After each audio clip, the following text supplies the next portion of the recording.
Hello বন্ধুরা, তোমরা কেমন আছো? আশা করছি ভালোই আছো, আমিও ভালো আছি।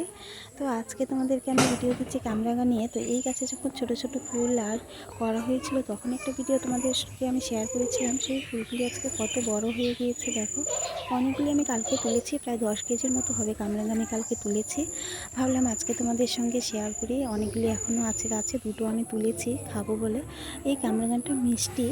তো তোমাদের এই গাছের কামরাঙাগুলি কেমন লেগেছে দেখে আমাকে কিন্তু কমেন্ট করে জানাবে। আর তোমরা কারা কারা কামরাঙা যেটা খুব ভালোবাসো সেটাও কিন্তু আমাকে জানাবে। তো আমি বসে খাচ্ছি, একদমই টক না, কামরাঙাগুলি খুবই মিষ্টি। আমার ছেলে খাচ্ছে। তো এই দেখো কীভাবে বসেছে, আমরা এখন ঘুরতে যাচ্ছি বিকেল। ভাবলাম দুটো হাতে করে নিয়ে খেতে খেতে যাই। পাশেই আমার মামার বাড়ি, তো এখানে এসেছি আমি এখন দেখো। আমার ছেলে হাই বলো, হাই বলো। তোমরা ভালো